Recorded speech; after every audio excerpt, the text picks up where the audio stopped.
Pour la République démocratique du Congo, le corridor de Lobito représente une opportunité stratégique pour valoriser nos ressources naturelles, en particulier le cuivre et le cobalt, qui constituent 70% de la demande mondiale dans le cadre de la transition énergétique. Avec une production combinée de 3 millions de tonnes par an entre la République démocratique du Congo et la Zambie, ce projet permettra de réduire significativement les coûts logistiques tout en augmentant nos recettes d'exportation. C'est donc une opportunité unique d'accéder directement aux marchés mondiaux via le port de Lobito, offrant ainsi une alternative stratégique à nos autres corridors d'exportation.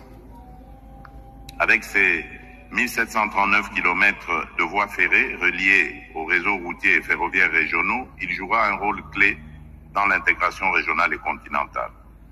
Au-delà des infrastructures, l'impact humain de ce projet est immense. Ce corridor catalysera la création de plus de 30 000 emplois directs et indirects, réduisant la pauvreté et favorisant le commerce intra-africain en ligne avec l'agenda 2063 de l'Union africaine.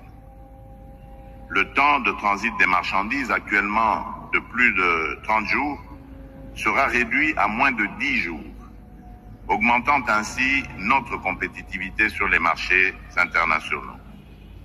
Ce projet n'est pas seulement une voie logistique, mais un moteur de transformation économique et sociale pour des millions de nos concitoyens.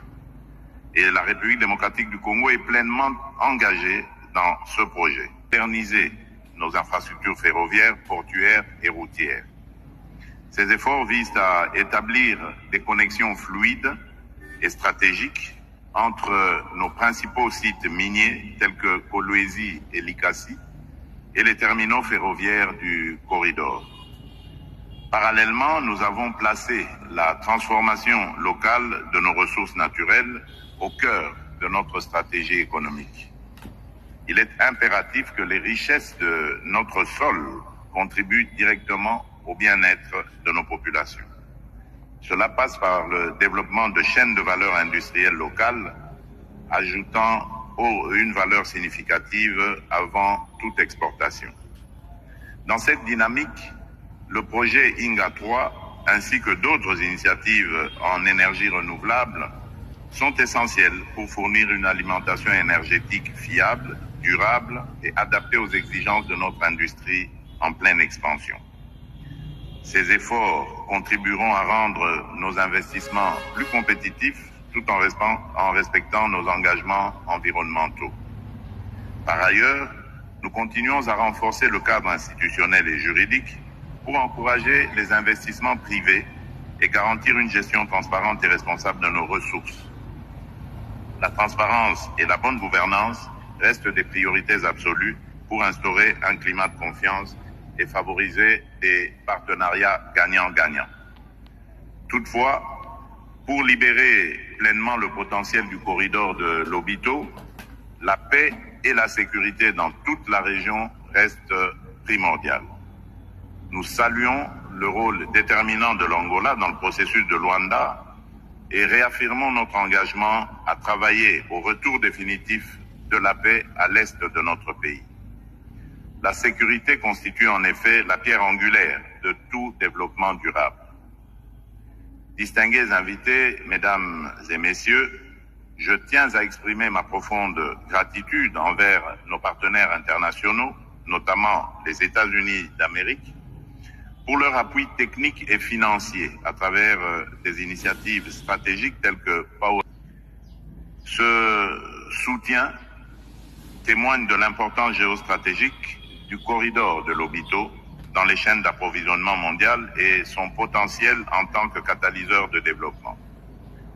J'en appelle à une mobilisation accrue du secteur privé pour saisir cette opportunité unique et investir dans le développement des infrastructures ferroviaires, énergétiques et portuaires. De tels investissements sont essentiels pour garantir la pérennité. Le corridor de Lobito est assurément un levier majeur de croissance, un modèle d'intégration régionale et une source de prospérité partagée. Je suis convaincu que grâce à notre coopération et à notre détermination, ce projet dépassera toutes les attentes et changera durablement la trajectoire de notre région. La République démocratique du Congo est prête à jouer pleinement sa partition dans cette dynamique. Avec nos frères et sœurs de la région, nous avancerons, animés par une vision commune et une volonté inébranlable de construire un avenir meilleur pour nos peuples. Je vous remercie.